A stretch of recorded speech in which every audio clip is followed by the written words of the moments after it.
This is a very important video because we're breaking down the 10 players that I consider must-haves for 2024 fantasy football, and you don't want to miss out on these guys in your draft. And we can start with Derrick Henry, who is no longer a Tennessee Titan. No, this 30-year-old fella has now moved to Baltimore and become a member of the Ravens, and honestly, it's probably a better situation for him. Like I said, Henry's now a Baltimore Raven, and this offseason he signed a 2-year deal worth up to $16 million.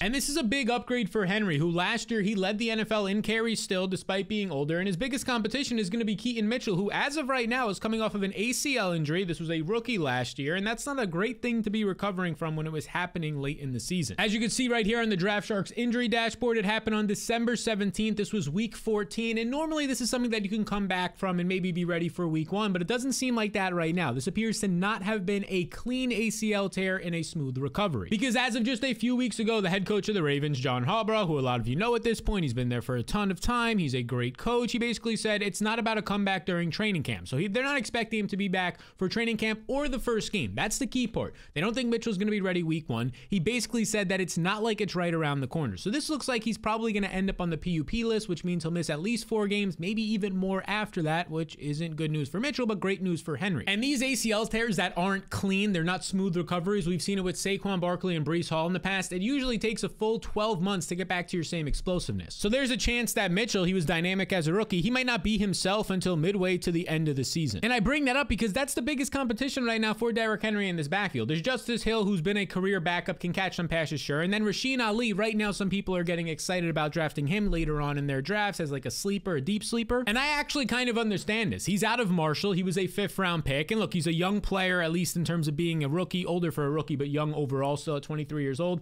And last year at Marshall, he was productive, over 200 carries. He had over 1,100 rushing yards when you factor in the receiving yards and the 28 catches here. He had like 1,300 yards. This was a productive player, but here's the deal. Do we really think he's going to push Derrick Henry for touches? I mean, we did see it last year with 3rd round pick Tyjae Spears in Tennessee. He was like splitting the backfield with Derrick Henry, one of the first running backs to ever do that. But I personally would consider Tyjae Spears a much better prospect, and his draft capital shows that, than Rasheen Ali. And we saw Tyjae Spears, he was like a top 10 efficiency back last year. I'm not too sure I'm going to think that's going to happen with Ali right away. Maybe you like him as a handcuff deep, but I don't think he's actually going to threaten for a 50% snap share. Because by all accounts right now, this is Derrick Henry's backfield, and every single person on this coaching staff is saying that. Here's a couple of pieces of proof that as I record this, we got 2 days ago from John Harbaugh. We do. I mean, I watched him wear and tear that he put on defenses and hours included over the years. I can't wait to see him in action when they asked if he would maintain the same workload that he did in Tennessee, which, reminder, made him lead the NFL in carries in like 3 out of the last 5 seasons, is averaging over 300 touches per game during that time. And this is in line with what John Harbaugh said a month ago on the Rich Eisen show. This is courtesy of the Coach Speak Index, when he basically goes, when they asked him about what Derrick Henry is going to look like in this offense, I think what it's going to look like is what it looked like in Tennessee, him running for a lot of yards. And now that's just something tongue-in-cheek, but now that it's backed up in camp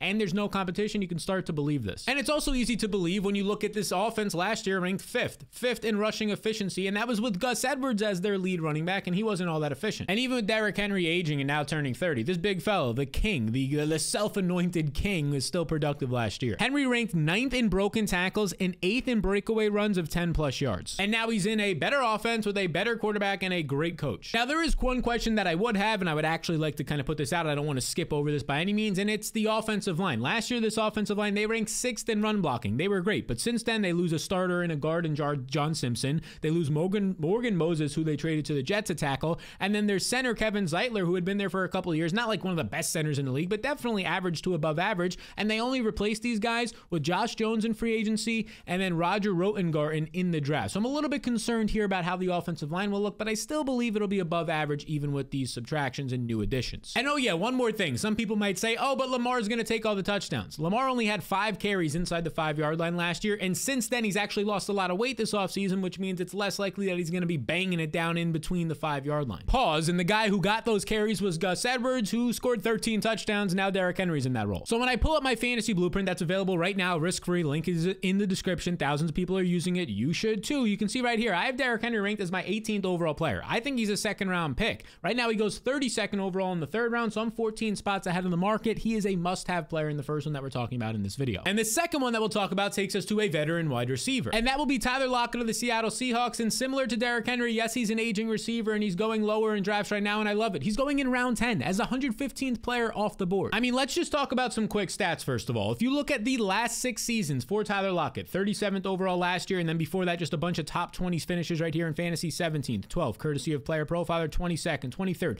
His average finish during this time, these last 6 seasons, is 21st overall at the position. But despite this, he goes outside the top 50 wide receivers in drafts. And I know what you're thinking.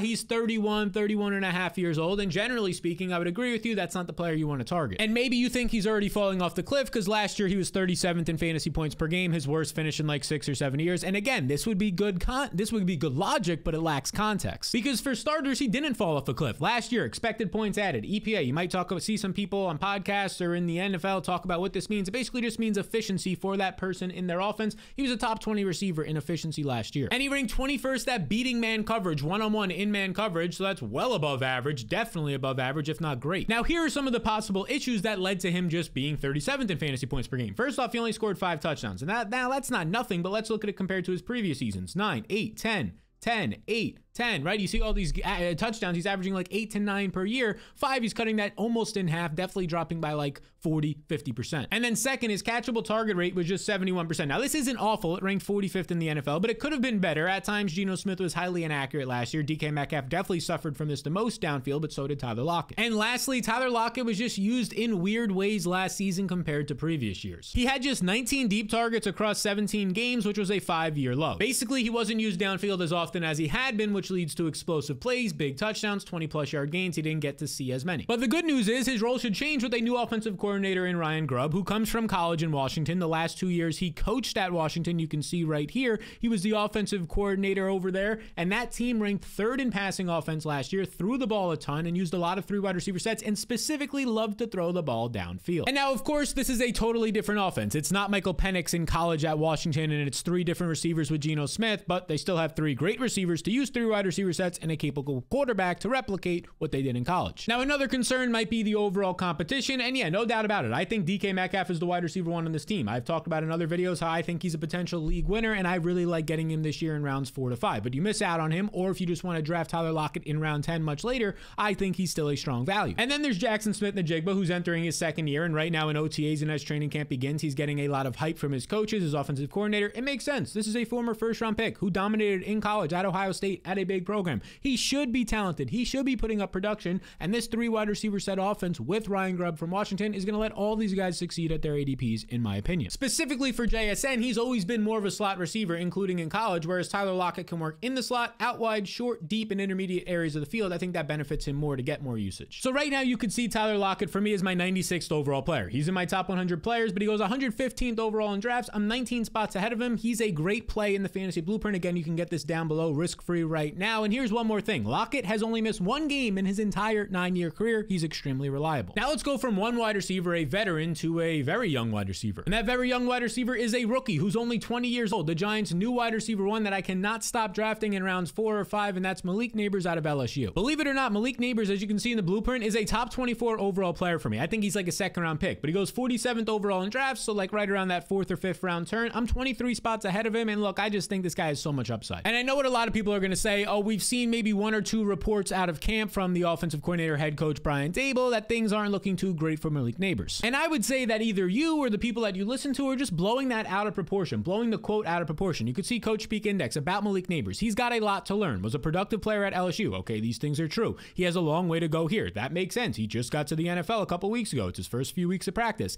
Now he's got to learn multiple positions. Okay, that makes sense. Put him in the slot a little bit more. He makes strides every day. Where is the bad news in this? This is a rookie who just got to the NFL, has been practicing for 1 to 2 weeks. No crap. He has 3 months until the season starts, 2 months whenever you're watching this. Of course, he's going to have a lot of things to learn. Because also on the timeline, I see him making fantastic catches like every single day in camp. We're seeing stuff out here by 32 beat writers. The reports are going out there that he's just making these great catches. That's just one of the catches. It's like every other day. You're seeing some more catches, yards after the catch. This is what he did in college. He's fine. And I'll be the first to admit, I don't care about these highlights. I'm not showing you them to be like, no, this guy's going to be good. He's doing it without contact, without anything crazy. I'm just trying to show you that both sides of the coin are wrong. Hyping up highlights and hyping up a coach saying that a rookie has a long way to go. Of course he does. He's a rookie. But let's not get it twisted. Even though he's 20 years old and he has a long way to go, this dude was picked 6th overall. Those type of players usually produce right away in year 1. And fellas, let me share a secret with you. That's definitely going to be the case when this is his competition. Look, I like some of these receivers. You have Wan'Dale Robinson, who's like a short to intermediate, nice gadget type player. I think he's talented, a former 2nd round pick.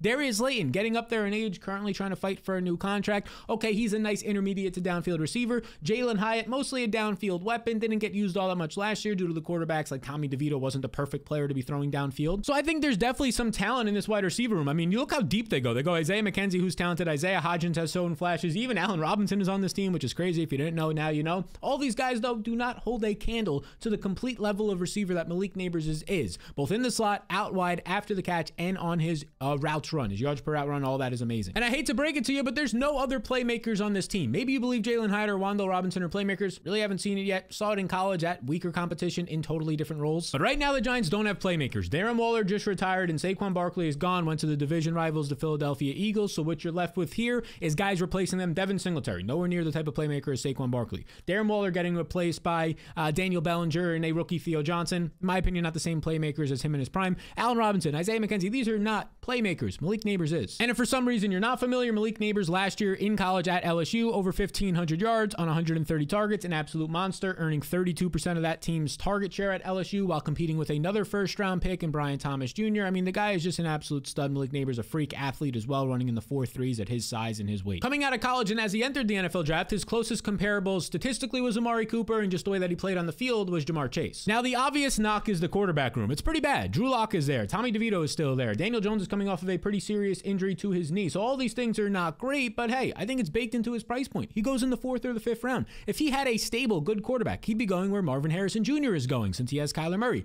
in like the 2nd round of drafts right now. I think Malik Nabers' quarterback situation is baked in. If Daniel Jones is average to bad, you get a fine pick in rounds 4 or 5. If Daniel Jones is average to somewhat good, top 15 quarterback, now you're getting a slam dunk in Nabers. So in my opinion, he's a great play right now in the fantasy blueprint. Again, you can get it linked down below, risk-free. He is a 2nd round value to me, so I love taking him when I can get him in round 4 or 5. And speaking of Marvin Harrison Jr. and his quarterback Kyler Murray, look, I love drafting Kyler Murray because I believe he's a must-have in drafts where he goes right now, which is far too late. And here's the deal. Kyler's just been sort of a forgotten player. He only played in 8 games last year as he was recovering from an injury in 2022. That was a pretty serious injury, especially for a mobile quarterback in Kyler Murray. If you remember, he tore not just his ACL, but also his meniscus. This was not a clean tear. It was a multi-ligament injury. And what did that do? It ended up having him miss the rest of his season in 2022. And then it took him a while. ACL recovery. The injury kept him out for 9 games. Right here is his missed games. 9 games in 2023 last year. He played the final 8. And then there were some rumors on, oh, maybe they'll just sit him and then they'll tank to try and get a better quarterback. But that's never really the case on what happens. No, they played Kyler Murray and Kyler Murray balled out. And now, of course, they're keeping him. But it's like a lot of people forgot how good this guy is. Even last year, in his 8 games played, he was a top 10 quarterback in points per game. The year before that, 7th, 4th, 3rd. And his worst finish when he was an absolute rookie, no experience in the league, was 11th. This guy every single year is averaging a top 8 quarterback finish. And just a reminder, he did this last year when his top receivers for most of that season, since Marquise Brown was banged up, was a rookie in Michael Wilson, an outside receiver who wasn't all that versatile and pretty raw as a prospect, and then Greg Dortch. Outside of that, he had a 2nd-year tight end in Trey McBride, who obviously broke out, and you know a lot about him now, but at the time, this was his best receiving core. And oh yeah, not to mention his offensive line was below average in pass protection, ranking 17th to 20th, depending on the week, depending on the injuries. But now things have changed because he has an actual alpha receiver. Marquise Brown, I would consider close to an alpha, but he was banged up last year. An alpha in top 5 overall pick, Marvin Harrison Jr., who his last 2 years at college at Ohio State, a tough university, ends up putting up, or tough competition to play at in the Big Ten,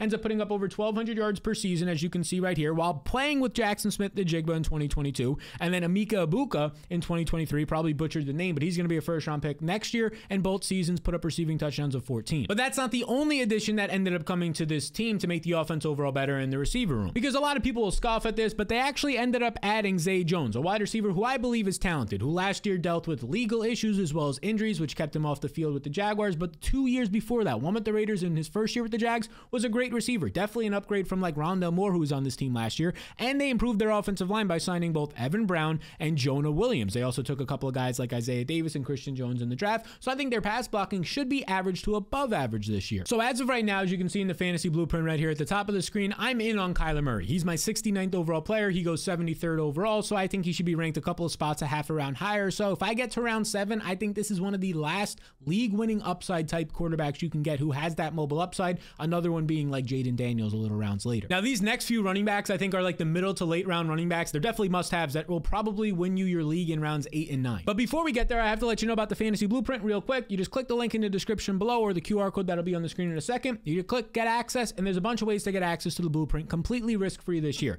Here are our 2 main sponsors right here, and if that doesn't work for you, there's going to be a couple more options right down here. And here's the big thing. Like I said, this is completely risk-free. If you do not make your fantasy playoffs for whatever reason, even if it was a bunch of injuries and this tool actually helped you build a dream team outside of the injuries, or you just got unlucky, your team was your league was just amazing, I'll just refund your minimum deposit risk-free. This whole thing's completely free, so you just sign up for it right now risk-free. Thousands of people used it last year. Even more people, thousands, are using it right now, and you can get it with the link in the description below or scanning the QR code on the screen right now. Now let's talk about those running backs, and it starts with Jaylen Warren, who I believe is my favorite pick in the 8th round. When I get to the 8th round, I love taking one running back early and then looking for Jaylen Warren right around that round 8 turn for my second or third back. My favorite way to start is to get a strong running back in round 1 or 2, then get a couple of stud wide receivers, maybe an elite quarterback like an Anthony Richardson, maybe even like we just talked about Kyler Murray, and then look for the Jaylen Warren types in round 8. And this dude is only getting better. In his second year last year, he was a top 30 running back in not even a full-time role, and he saw much more usage. You could see here a career high in the second year. Overall, carries and targets per game with 8.8 carries, 4.4 targets, was getting over 13 opportunities a game. And like you can see right here, amazing pass catcher, 5th in targets with over 60 catches. But despite all this success, Jaylen Warren now goes in round 8 as the 87th overall player, and he finished as the running back 29 last year, now goes as the running back 30, and your first thought might be, okay, that makes sense. He's getting drafted based off of how he produced last year. And again, I think your reasoning would be sharp, except it lacks a little bit of context because the situation is much better for Warren this year. For starters, the team did not draft any running backs. You can see right here they had 4 draft picks, a couple of offensive linemen and a receiver, and they didn't add any in free agency. The only guy that they added in free agency was Cordell Patterson to be a special teams kick returner type player with the new rules. If anything, the situation got better because their first 2 draft picks were on a guard, Troy Fautanu, a first round pick, and a second round fantastic, a bruiser, a physical center in Zach Frazier. That's not it at all because the offense stunk under Matt Canada. It was static, it was awful, but now there's actually a better situation, believe it or not. And I know a lot of people are going to laugh at this and the Twitter fingers are going to go crazy, but Arthur Smith is now there. And keep this in mind. Yes, he stunk as a head coach with the Falcons. He's weird in interviews. He didn't use the players properly, but when he was an offensive coordinator with the Tennessee Titans,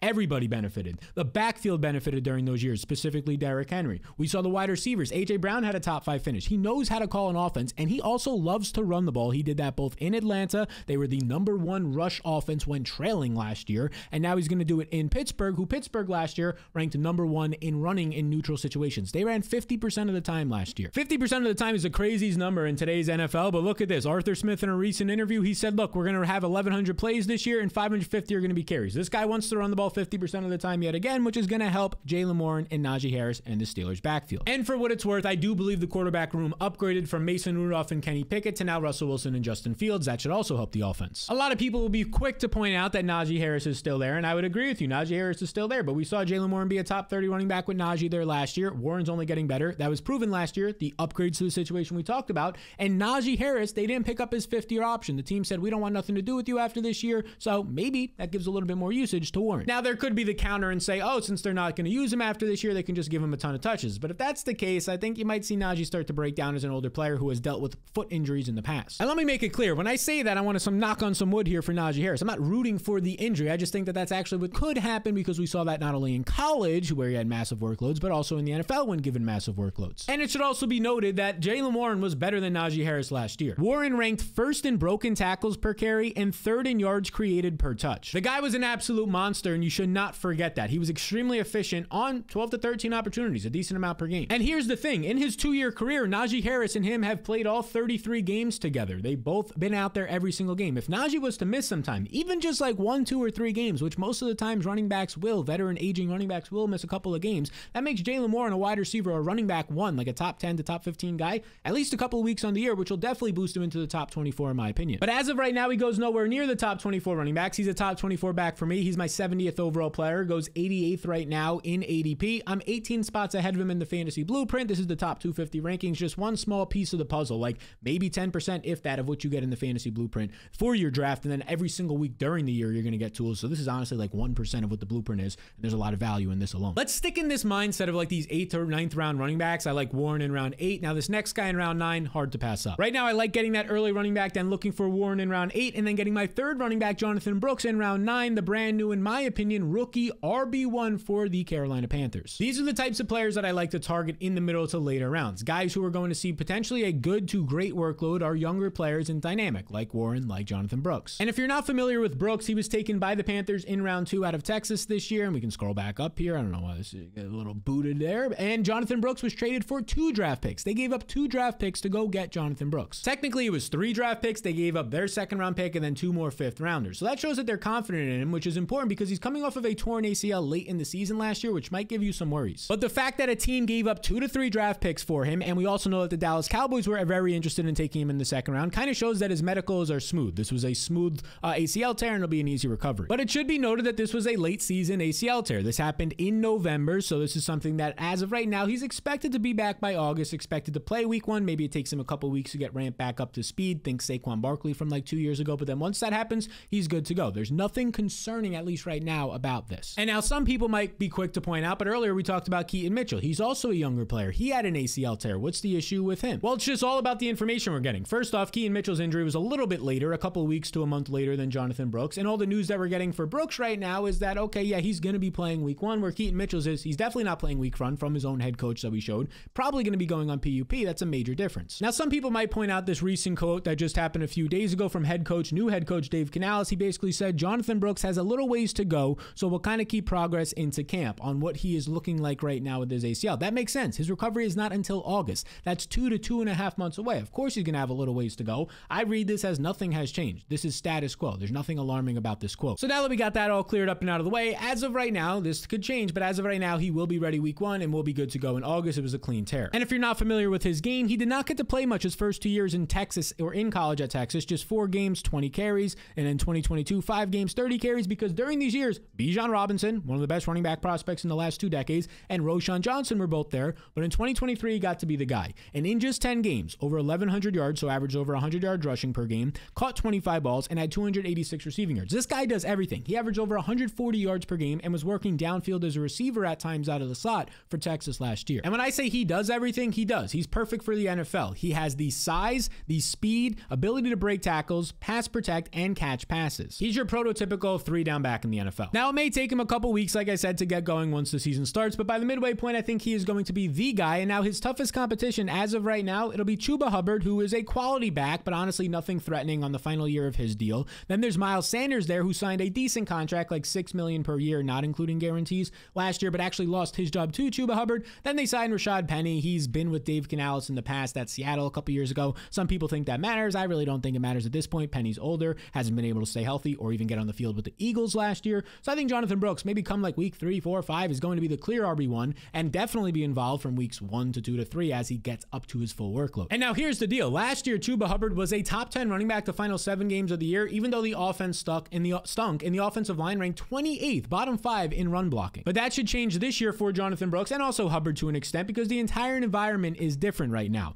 They ended up signing Robert Hunt and Damian Lewis in free agency, and Yosh Nijman, who is a sneaky good depth piece, a tackle for the Packers. So offensive line looks better. They signed Deontay Johnson, or traded for him. They got a first-round wide receiver in Xavier Legette, so the wide receiver room is beefed up for Bryce Young, who's a former first overall pick. I think he's still talented. And they got an innovative new coach in Dave Canales, who last year brought the Bucs to the playoffs as their offensive coordinator, got Baker paid like $100 million deal, and the year before that helped Geno Smith win Comeback Player of the Year. So as you can see right here, I have Jonathan Brooks as a top 75 player for me. He goes 89th overall. I'm 14 spots higher, so about a round or a round and a half, depending on how many teams are in your league higher. I am on Jonathan Brooks right now. I think he is a great pick in either round 8 or 9 or 10, depending on how many teams are in your league. So there's a couple of running backs in the mid rounds that I think if you could like lock in maybe a first round running back like a Breece Hall or a Bijan Robinson, and then you get those 2 guys, that's great. Now let's talk about a receiver. And that's the veteran receiver Marquise Hollywood Brown, who I can't ignore in round 6 or 7. Ideally, like this would be my must-have build. You get like Marquise Brown in round 7, you get Jalen in 8, and Jonathan Brooks in 9. Because Brown signed a basically nearly guaranteed contract for 1 year with the Kansas City Chiefs to join Andy Reid, Patrick Mahomes, and this good offense. And now I mentioned this before, and I'm actually curious. Maybe I'm just forgetting, but I think Brown is the second best receiver Mahomes has ever had. Obviously Tyreek Hill, but I would take Brown over like Hardman, Sammy Watkins, and Juju for sure. And look, I get it. It's easy to forget how good Brown is because the last couple of years, last year he was banged up. Yeah, he played 14 games, but he was on the injury report for like 11 of these weeks. And then in 2022, he ended the season with a broken foot injury and had to compete in that year with DeAndre Hopkins in Arizona in his first year with a new team. But despite this, in all these seasons, he had over 100 targets per year. And people forget that in 2021, he put up 145 targets. And you want to know why that's impressive? Because in that season, he was on a Ravens team with Lamar Jackson, who loves to spread the ball around. Mark Andrews was there. And these 145 targets, top 10 in the NFL, was with Greg Roman as his offensive coordinator, who Greg Roman, all that dude does is run the ball and never feed a receiver. And now he's in an offense with Andy Reid and Patrick Mahomes that ranked number 1 in pass rate when trailing last year and number 3 in pass rate when the game was close. Yeah, I think Marquise Brown can get fed for at least 120 targets this year. And yes, Marquise will will have competition. Travis Kelce is there, and we'll talk about him and some of the other receivers, but that's why he's going in round 6 or 7. If there was no competition, he'd be like Tyreek Hill and be a first or second round pick since he's attached to Mahomes. But of course, the competition is there. It starts with Travis Kelce, who's now aging at 35 years old, and we saw that at times last year was starting to affect him. He wasn't on the field as much at times, but he also dealt with a knee injury from the start of the year, so we'll see what happens there.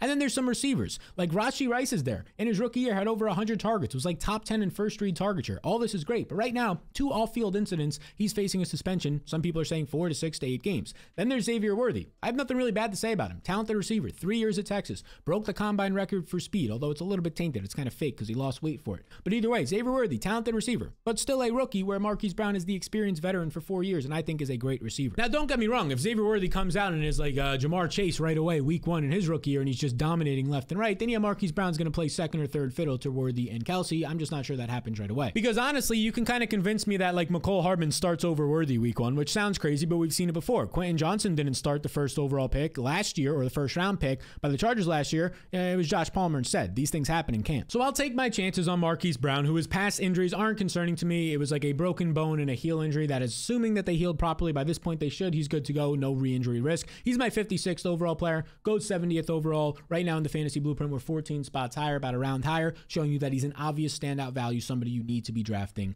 when you're in this range of your draft. Let's stick with the wide receiver position, right around this same range, maybe not as far as the 7th or 6th round, but right around that 5th round. Right around that 5th round is a lot of the word round being thrown out there, and now I've said it even more. I apologize, but we're going to talk about Christian Kirk, who there's a lot of similarities to Marquise Brown here with some obvious differences, so let me explain. The similarities I see are that I think he's his team's #1 receiver when a lot of other people don't see that, but the obvious difference is he's not on a new team. This is now his third year on the Jaguars. And over the past 2 years, he's been the favorite target of Trevor Lawrence. When you look at his 85 targets last year, only played in 12 games, and 133 in 2022, this is about 8 targets per game, and that's led the team the last 2 years. And that was with Calvin Ridley being there last year and having over 130 targets, and now Calvin Ridley is gone. And even with Ridley there last season, check this out. Christian Kirk still led the team in first downs per route run and yards per route run. And now, like I said, Calvin Ridley is gone, but so is Zay Jones. These 2 guys were on the team last year. Zay Jones a year before that as well, so it's going to be a brand new wide receiver room. Free agent Gabe Davis is coming in, and a rookie first-round receiver, Brian Thomas Jr. Now, Davis comes in from the Buffalo Bills, and he was not able to ever break 100 targets there in his 4 seasons with Josh Allen, which is a little bit concerning. And also, he ranked just 67th in yards per route run last year. Not the most efficient receiver. And then there's the rookie Brian Thomas Jr., who at LSU last year, he was a first-round pick, by the way. He ended up putting up over 1,100 yards and led all of college football with 17 touchdowns. And you can see the player profile or workout metrics right here. The dude's just an absolute athlete. He ran a 4.33, which is insane for his 6'3", 210-pound frame.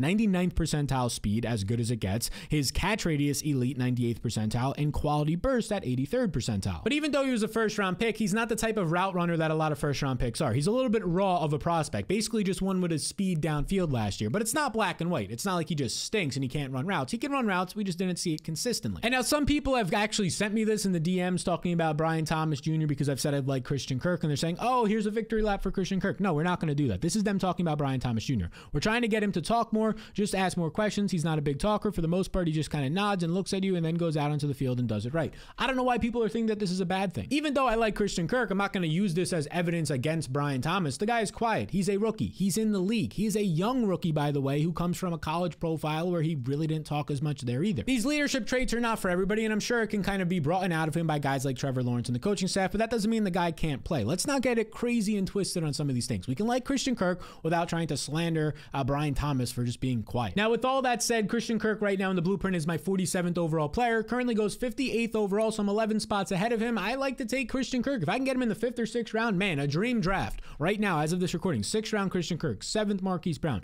8th Jaylen Warren, and 9th Jonathan Brooks, and some other guys we talked about in this video as well in there. Maybe even Kyler Murray you sub out in that 6th or 7th round instead of one of those receivers. That feels good. Now let's talk about a couple of more players here, and I want to talk and start with Joe Mixon, who's the next running back, goes in the 5th round, and for me, he's a borderline 3rd round pick right now in the fantasy blueprint. I'm on Joe Mixon right now at his current cost in drafts. That can change, but here's why. Mixon's going to be turning 28 very soon, maybe by the time you're watching this, which means he probably has 1 to 2 to 3 productive years left in the NFL, and probably 1 to 2 for fantasy for sure. Now that's assuming that he's in a good situation, good offense, a good role, and no health issues. Well, we can check the box for good situation because he was traded to the Texans this offseason, and then as Jordan Schultz reported back in March, I believe, he ended up signing a 3-year deal right after that. And again, at this time, and still as of this recording, he's still just 27 years old. So a great situation with the Houston Texans in terms terms of the overall offense and what they're building there. And Mixon hasn't had any injury issues, any major issues pop up recently. Now, another piece to the puzzle is how has this guy been producing lately since he's now turning 28? Will he fall off? Well, basically, since he entered the NFL, he's been a top 12 running back every year. Even last year when his efficiency dropped, and the year before that when his efficiency dropped, but still a top 10 back. You scroll here, top 5. This was a top 10 finish. Okay, he only finished 19th in a year where he was a little bit banged up,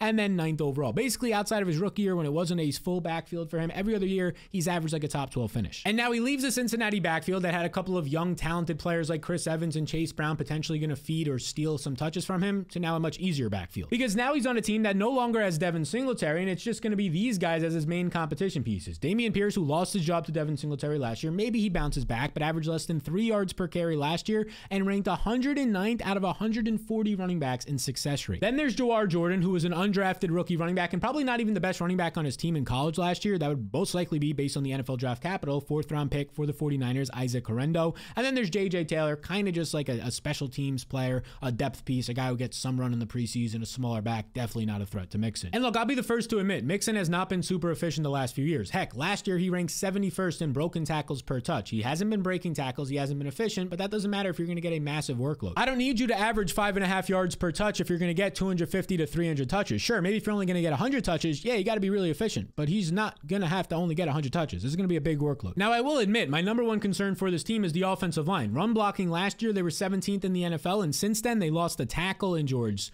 Fant, a guard in Michael Dieter, and a tackle in Josh Jones, who was definitely a starter. Didn't really add any key free agents. Sure, they signed a couple of guys to like 1-year deals, some veteran minimums, and then they drafted a couple of offensive linemen, but this is my concern. Like, you're going to be going out there with these 3 wide receivers. You're probably going to want to run the ball a little bit more than people expect just based on the offense that you have out there and the personnel and the coaching staff, but do you have the offensive line? But that's not just going to affect Mixon, it'll affect the pass catching game, and I think that Mixon's going to see enough touches and also has the ability to catch the ball, excuse me. He's done it back-to-back years, 50 plus receptions, that can kind of make up for it. So I like Mixon where he goes in round 5, and then I definitely like Isaiah Pacheco. I've talked about him a couple times this offseason because I'm just going to continue to draft him assuming that people don't push him up into the higher rounds right now. Because as of right now, as you can see at the top of the fantasy blueprint, Pacheco is a top 24 player for me. I think he's like a 2nd round pick, but he goes 40th overall, which means the 4th round. Sometimes he falls into the 5th round right now in drafts. Look, this blueprint is showing you that he's an obvious value because Pacheco checks a lot of boxes for me, and let's talk about it. Last season, he was given an expanded role with the Kansas City Chiefs, and he paid off. He ranked 18th in yards created per touch and 11th in breakaway runs. And he did this while seeing that expanded role, a career high 14.6 carries per game and 3.5 targets per game, over 18 opportunities per game. But this actually increased in the second half of the year where he saw 20 touches per game and was 4th in fantasy points from week 9 on. And that crazy usage only continued into the postseason as the team became more run heavy. These are the game logs for the postseason. I mean, his first game, 24 carries is insane. Second game in the postseason, 15 carries and a couple of catches, so like 16, 17.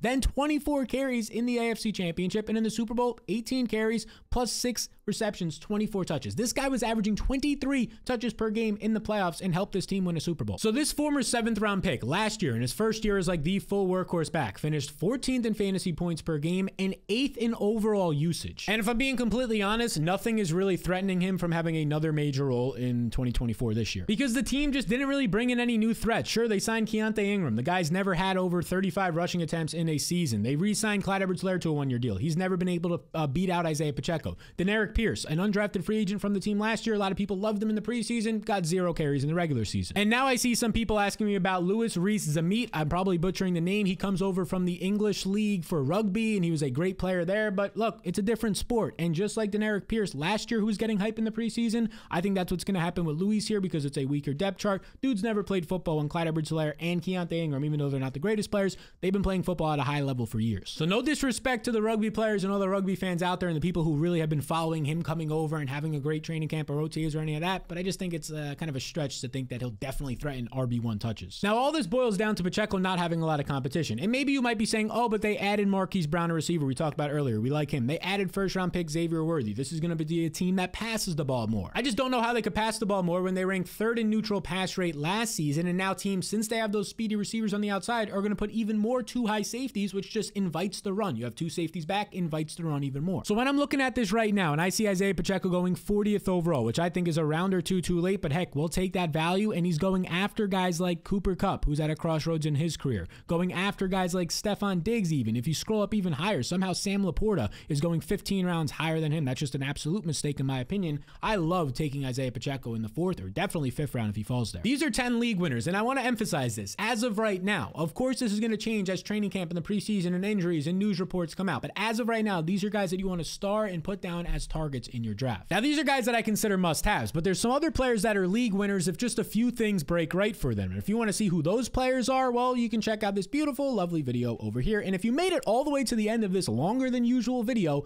make sure you hit the subscribe button as it helps this channel grow.